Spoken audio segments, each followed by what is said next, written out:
ನನ್ನ ಪ್ರೀತಿಯ ಮಗು, ದುಃಖವು ನಿನ್ನನ್ನು ಆವರಿಸಿದೆ. ಆದರೂ ಅದು ನಿನ್ನಲ್ಲಿ ಸ್ಥಿರವಾಗಿ ನಿಲ್ಲಲು ಬಂದಿಲ್ಲ ಹೊರತು ಹಾದು ಹೋಗುತ್ತಿದೆ ಎಂದು ನಂಬು. ಶಾಂತಿ ಮತ್ತೆ ಮರಳುತ್ತದೆ.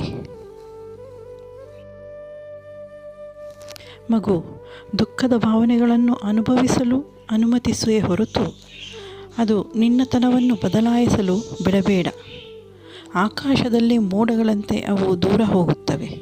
ಸೂರ್ಯನ ಉಷ್ಣತೆಗೆ ದಾರಿ ಕಾಣಿಸುತ್ತದೆ.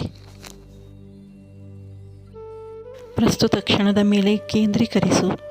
ಆಳವಾಗಿ ಉಸಿರಾಡು ಮತ್ತು ನಿಯಂತ್ರಣಕ್ಕೆ ಮೀರಿದ್ದನ್ನು ಬಿಡು. ನೀನು ಯೋಚಿಸುವುದಕ್ಕಿಂತ ನೀನು ಬಲಶಾಲಿಯಾಗಿದ್ದೀಯಾ ಎಂದು ನಂಬು. ಮಗು, ಸಕಾರಾತ್ಮಕತೆಯ ಬೆಳಕು ನಿನಗೆ ಮಾರ್ಗದರ್ಶನ ನೀಡಲಿ. ನೆನಪಿಡು, ನಾನು ನಿನ್ನೊಡನೆ ಸದಾ ಇರುತ್ತೇನೆ. ಓಂ ಸಾಯಿರಾಮ್.